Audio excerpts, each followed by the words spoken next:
এবার বলেন, এটা স্থিরতা না অস্থিরতা? এ লোক আছে না নাই? কম না বেশি? জি, আমার সাবজেক্ট আসছে ওটা জীবনের দরকার একটা জিনিসের, তার নাম স্থিরতা। তার নাম কি? এটা যার যত দৃঢ়, যার যত গাঢ়, তার ঈমান তত পাকা, তার শরিয়াতের আর ইসলামের গোলামি তত নিখুঁত, তার মন তত আল্লাহর প্রতি সন্তুষ্ট, রাসূলের প্রতি তার মহব্বত তত বেশি। সুযোগ সন্ধানী সাবধান যারা যতই গুলিয়াওয়ালা, যতই বড় ব্যক্তি হোক না কেন, বিশ্বাস করো সম্পূর্ণ মুনাফিকি চাল চলছে। আল্লাহ ব্যক্তিগতভাবে সবাইকে বাঁচিয়ে দেন, বলুন আমিন। আপনি বলুন, যে কথা বলছিলাম ভাই, রাসূল করিম সাল্লাল্লাহু আলাইহি সাল্লামের জীবনে স্থিরতা ছিল না? ছিল না? ঠিক করে বলুন, ছিল না? আল্লাহু আকবার। জি, পাহাড় বলেছে, নবী চলিনি। যখন মক্কার মুশরিকরা আমার নবীকে প্রতিরোধের নানা চক্রান্তের পরেও আমার নবীর ইসলাম প্রচারের মিশনকে স্তব্ধ করতে পারেনি, তখনই তারা আবু তালেবকে যে বলেছিল, হে আবু তালেব, তুমি একটা কাজ করো, মুহাম্মদকে আমাদের হাতে তুলে দাও, আর মুহাম্মদের মতো একটা সুদর্শন সুন্দর যুবক তোমাকে দিচ্ছি, তোমার স্নেহ যত্ন মমতা যা কিছু ওই যুবককে দেখাও, আর মুহাম্মদকে আমাদের হাতে অর্পণ করো। এটা কি সম্ভব? মায়ের বাচ্চা কালো, ন্যাংরা, খোঁড়া, কানা, যাই পারে হোক, ওটাকে নিয়ে যদি ওকে একটা সুন্দর সুদর্শন একটা পূর্ণ অঙ্গের ফুটফুটে বাচ্চা দেওয়া হয়, তারপরেও কি মা কানা, খোঁড়া, ন্যাংরা বাচ্চাটাকে বলতে পারে, হারাতে পারে? মোহাম্মদ আবু তালেবের ভাই বোন, ওরা যত যাই বলুক, মোহাম্মদকে ত্যাগ করা আবু তালেবের পক্ষে সম্ভব না। উনি কোনো ভাবনা চিন্তা না করে এক কথায় বলে দিলেন, তোমাদের প্রস্তাব আমি প্রত্যাখ্যান করলাম, তোমাদের এই প্রস্তাবে আমি সম্মত নই। কথা বুঝে এলো? ফিরে গেল, আবার এর উপর কয়েকদিন বাদ এসে বলতে আবু তালেবের কাজ করো, আমরা বুঝেছি জি তোমার ভাইপোর ভিতরে কিছু লোক কাজ করছে, কিছু লোক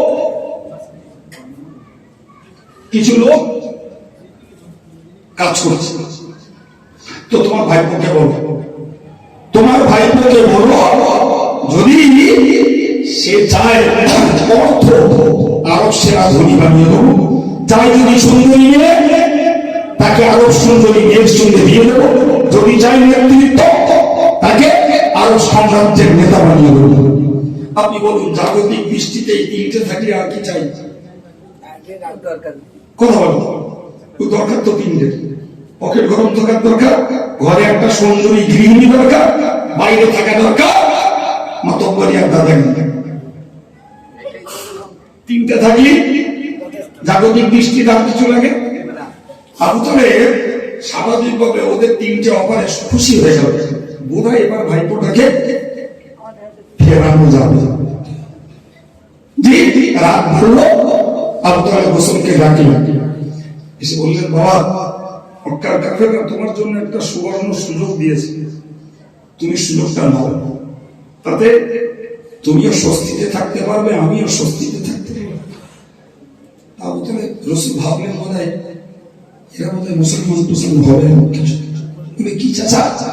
বললে, ওরা তোমাকে নেতৃত্ব দেবে, সুন্দরী মেয়ে দেবে, বিপুল অর্থ দেবে, দাবি একটাই, তোমাকে এই কলেমার প্রচারটা বন্ধ করা লাগবে।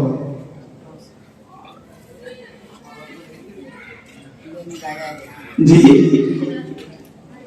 সম্মানিত ভাইরা, প্যারে নবী সাল্লাল্লাহু আলাইহি ওয়াসাল্লাম বলেছিলেন,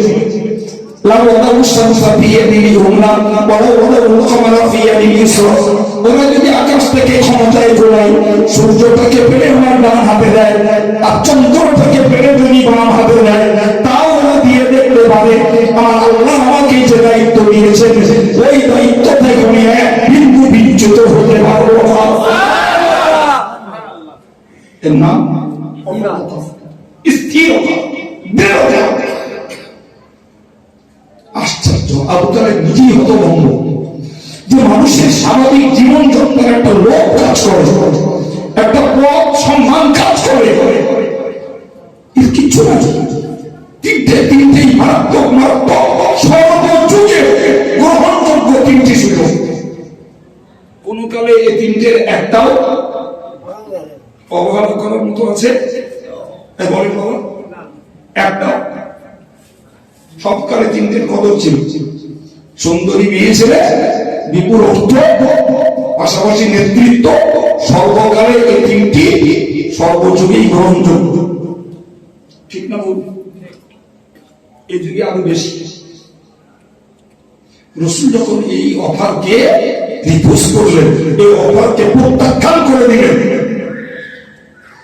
আবু তালেব হতাশ। পরদিন নেতারা এলো, আবু তালেব এক কথা বলে দিল যে টাকাও চাই না, সুন্দরীও চাই না, নেতৃত্বও চাই না। যে রব তাকে যে দায়িত্ব দিয়েছেন সে দায়িত্বই সে পালন করবে। ওখান থেকে তাকে বিচ্যুতি ঘটানো চলে গেল মক্কার নেতারা।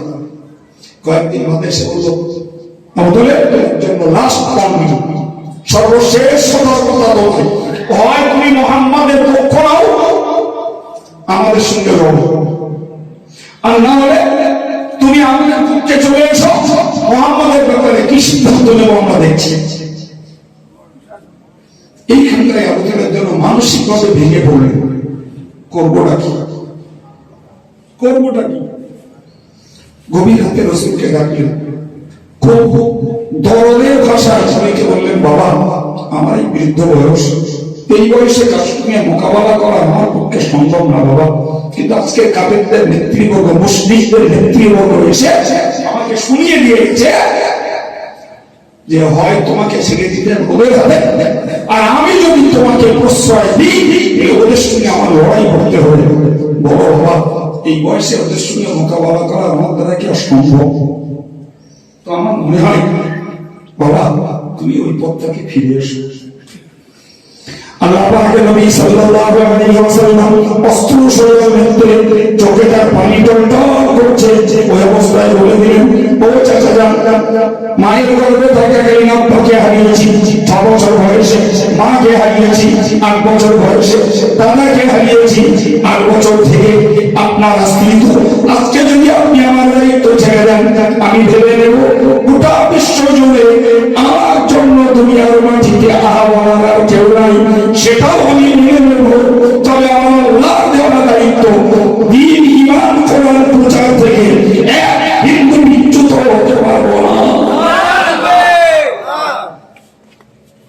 আবু তালেব রাসূলের কথা শুনে নিজেও কেঁদে ফেললেন।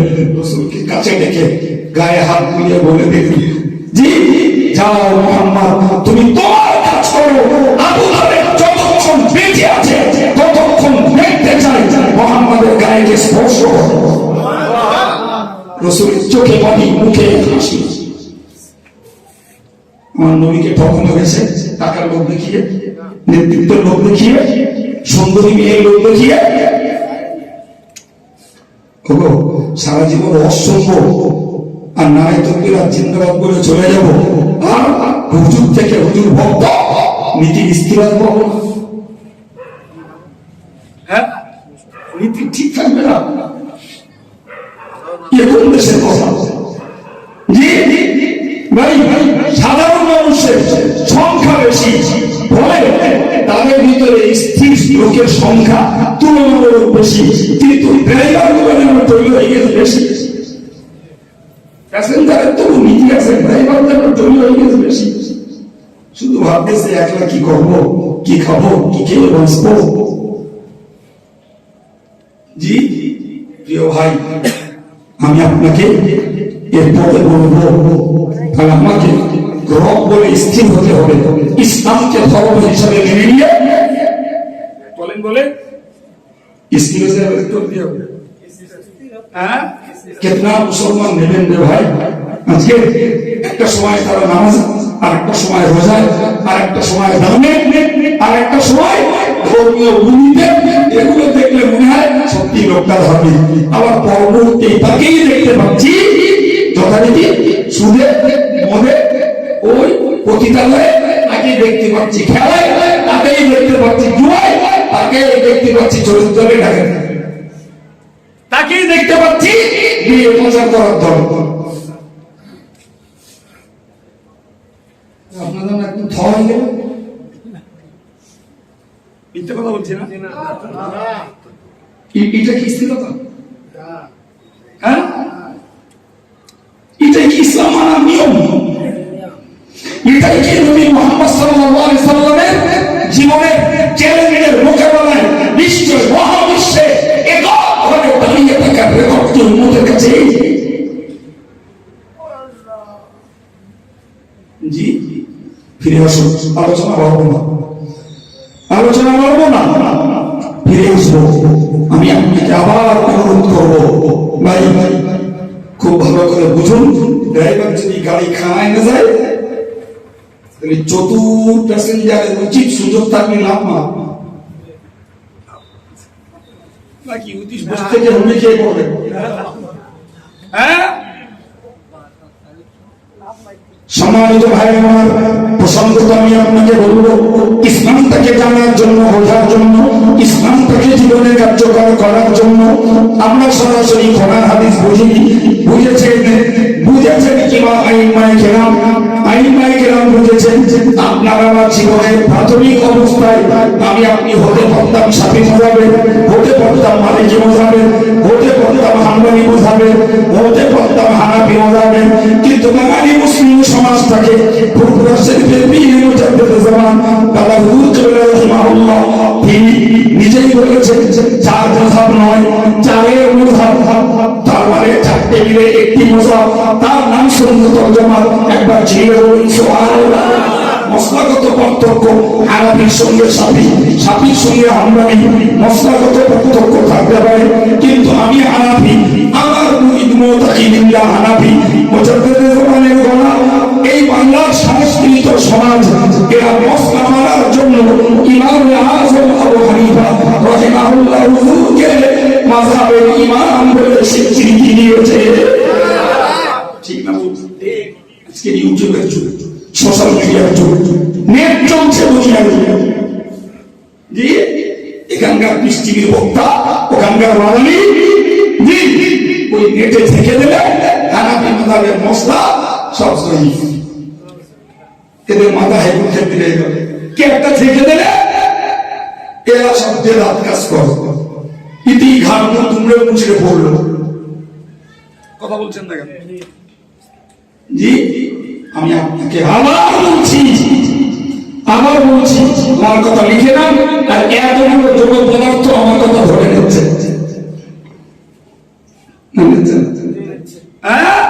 লিখে নেন আমার কথা। যদি জীবনে আপনি প্রাথমিক অবস্থা থেকে হানাফি হন, আপনার জীবনে হানাফি মাযহাব ত্যাগ করে শাফি হবেন, এটা হারাম। যদি আপনি শাফি হন, শাফি মাযহাব ত্যাগ করে হানাফি হবেন, এটাও হারাম। আপনি জীবনে চয়েস করুন প্রাথমিক অবস্থায় আমি কোন মাযহাবের ভিত্তিতে ইসলামটাকে চিনব, জানব, আমল করব, যেটা আপনার লাইফের স্টার্টিং পয়েন্ট, যেটাকে অবলম্বন করে পুরোপুরি স্থির থেকে জীবনটা কাটাতে হবে। এই কথা বুঝতে পারছেন না? পুরোপুরি স্থির থেকে জীবনটাকে দলিল দিয়ে আপনাকে সময় খাওয়াবো না। জি, তবে রজনী সাহেব এখানে আলোচনা করছিল, জি ডিকশনারি আল্লাহ তৈরি না, নবীর তৈরি না, ওটা তো ভাষার অর্থ, ওটা না মানলে কোরআন হাদিস মানা যায় না বলছিল। এরকম শুনছিলেন আপনারা? হ্যাঁ ভাই, আমি আপনাকে শর্ট কথায় এতটুকু বলবো, মনে রাখুন ইসলামী গবেষক ইমাম মুস্তাহিদের না মানা পর্যন্ত কোরআন হাদিস প্রচুর জায়গায় অবুঝ থেকে যাবে। ইমাম আবু হানিফা শুধু কোরআন হাদিসকে রিসার্চ করে ৮৩,০০০ মুসলামা করেছেন।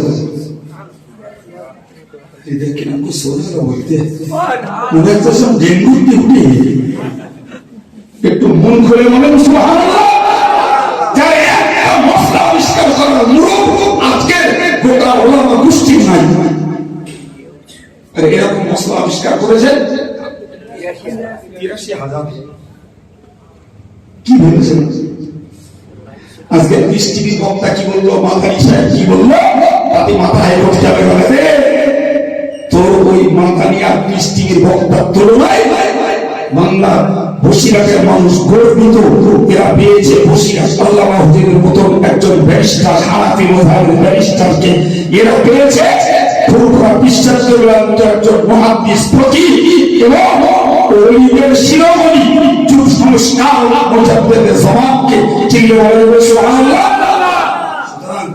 তুমি বলবে আর চলে যাবে আমার ভয় হয় এরা বলতে বলতে শেষ পর্যন্ত দাজ্জালের কাছে চলে যায় কিনা ভয় মানে এরা মানে এই নীতির মানুষ কথা ঠিক না সুতরাং মাযহাবের ব্যাপারে আমাদের স্থিরতা চাই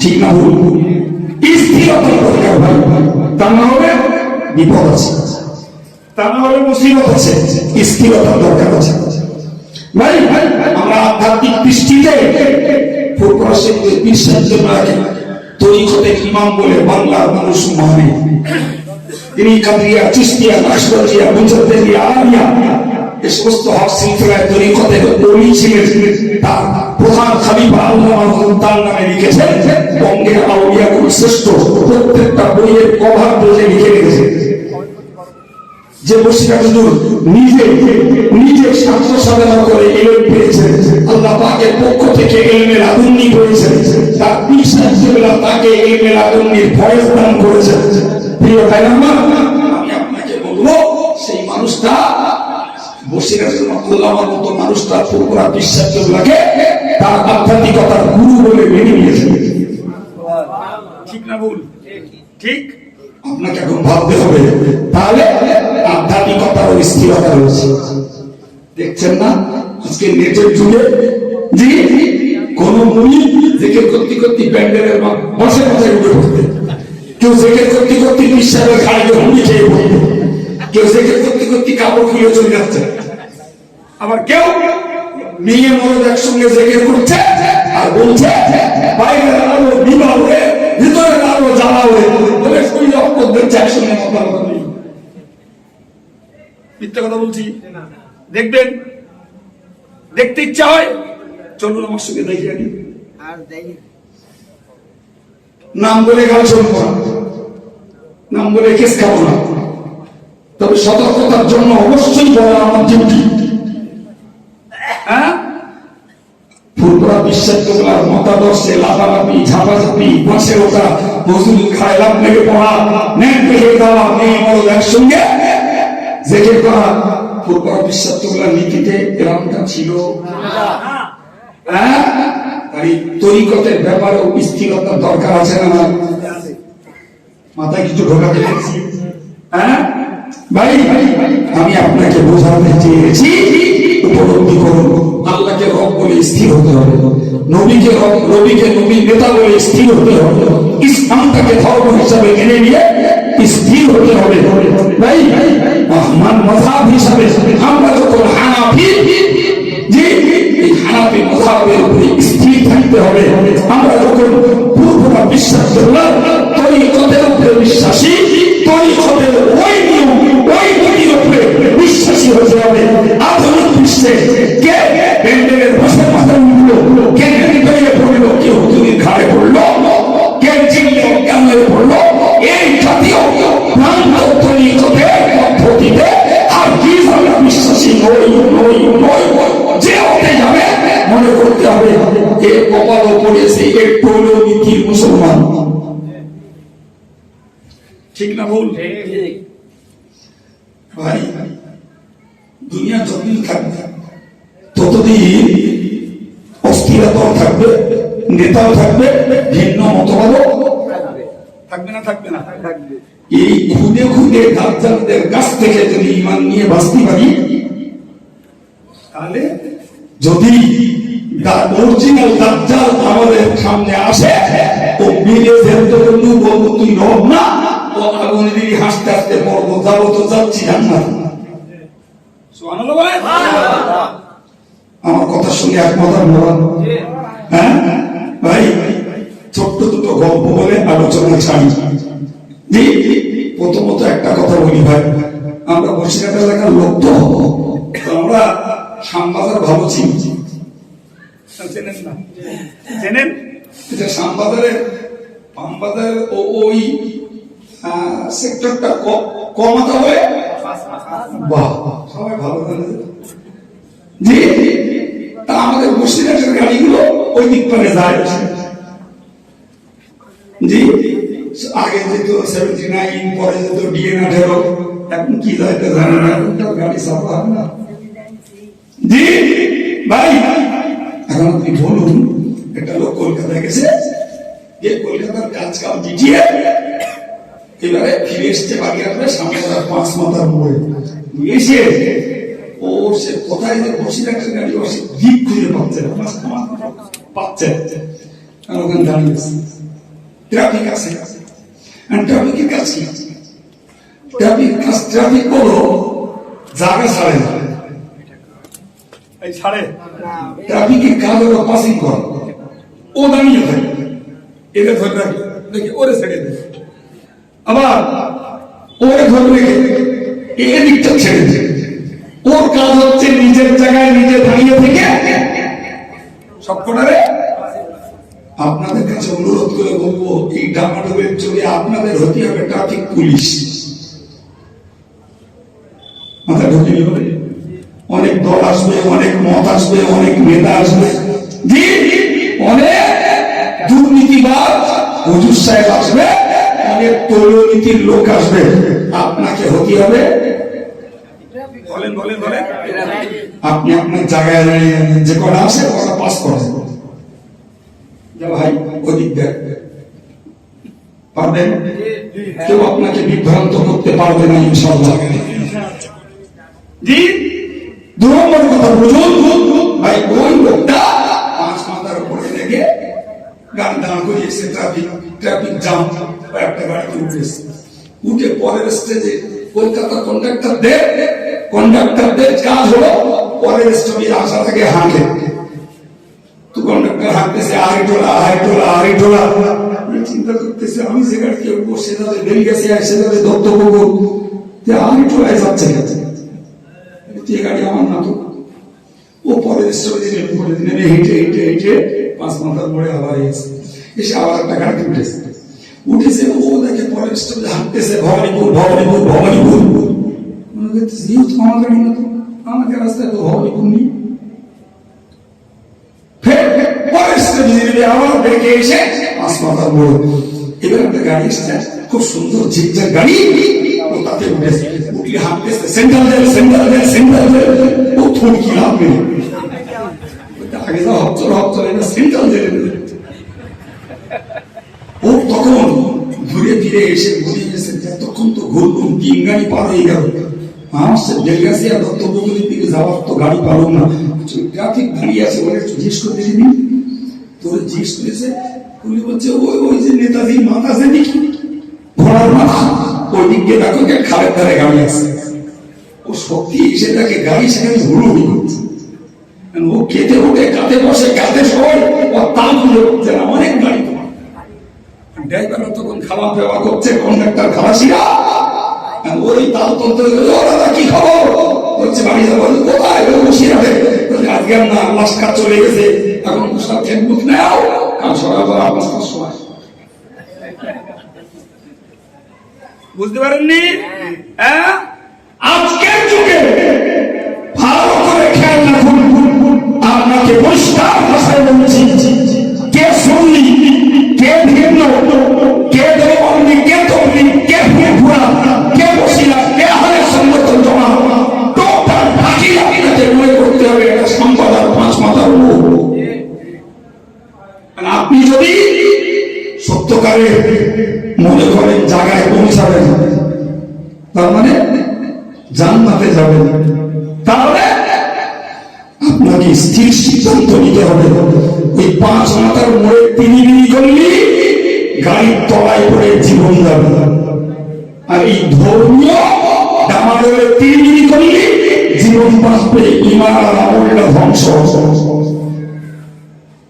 শুনতে পাননি কথা? হ্যাঁ, বুদ্ধিমানের কাজ হলো যে বুদ্ধিমানের কাজ হলো সেই কোরআনে বলেছিলাম, যদি কারোর আদর্শ মানতে ইচ্ছা হয়, যারা আল্লাহ রাস্তায় চলে মরে কবরে গেছে ওদের রাস্তাটা ধরো, ওদের সঙ্গে যে জ্যান্তদের মিল হবে সেই জ্যান্তগুলোকে মানো। বাকি জ্যান্তগুলো গাল দেওয়ারও দরকার নেই, অপমান করারও দরকার নেই, ভক্ত হওয়ার দরকার নেই।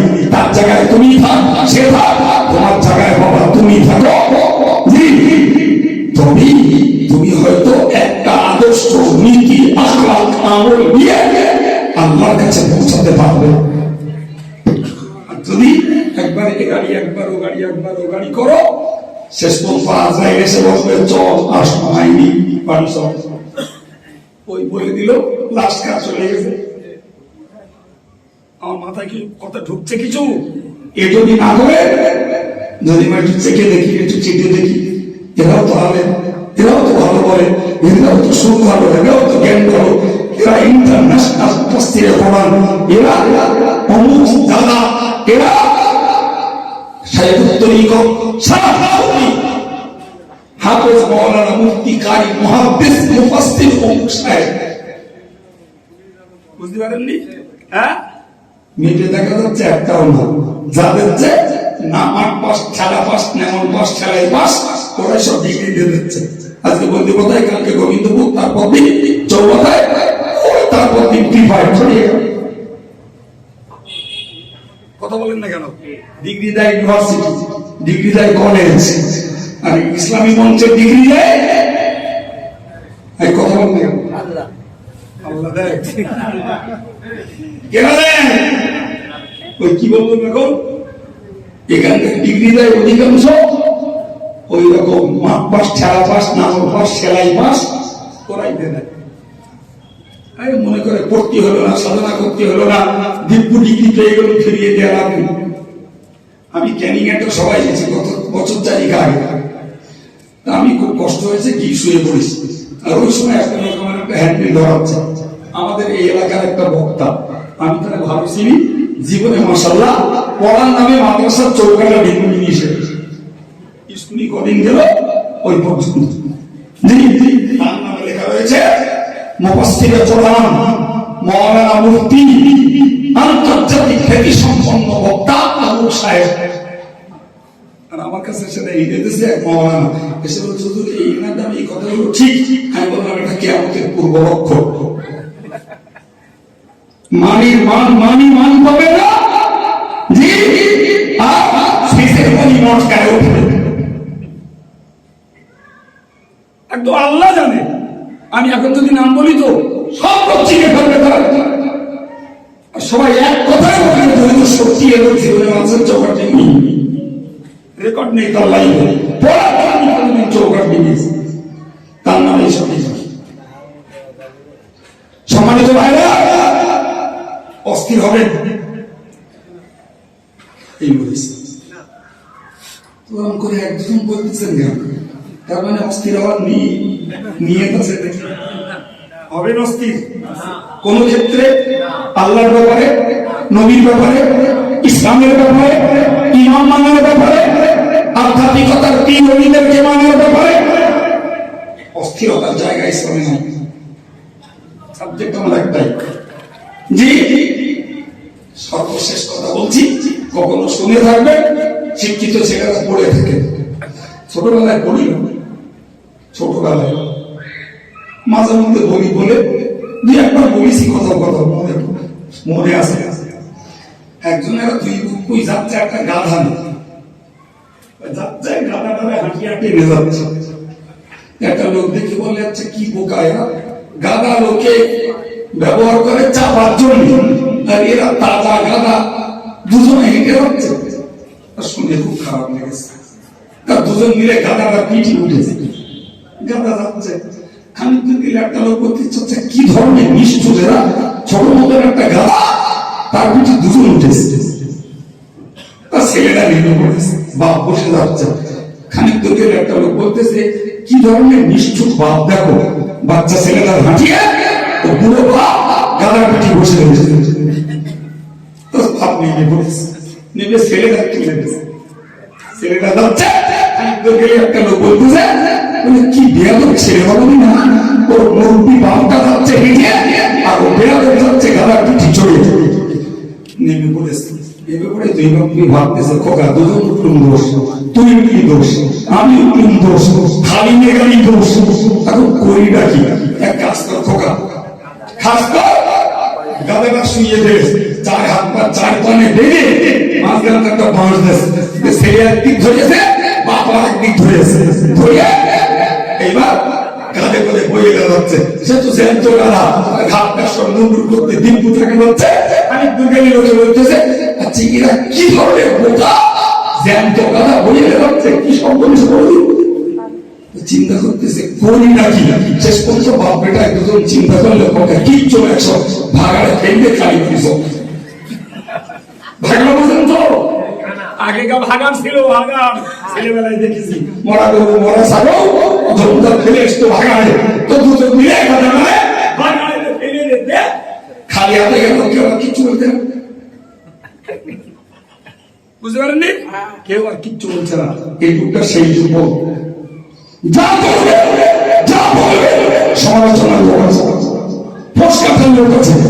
এখন যদি সব লোকের কথা নেন ভাই, শেষ পর্যন্ত জ্যান্ত গাধা ভাগাড়ে ফেলে বাড়ি যেতে হবে। বুঝতে পারেননি কথা, না মাথায় বুদ্ধি বাকি আছে?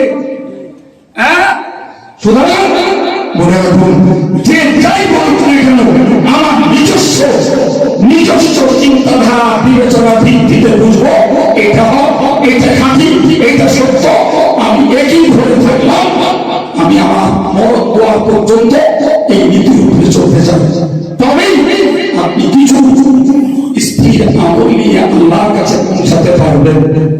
আর যখন যেটা বলবে সব রকম যদি শোনে তাহলে কি করতে হবে, শেষ পর্যন্ত ভালো আমল গুলো বাদ দিয়ে খালি হাতে আমার কাছে যেতে হবে। আপনি তো তাল পাবেন, তাল পাবেন, হ্যাঁ তাল পাবেন, জি আমি বলো তাল পাবো ইনশাল্লাহ।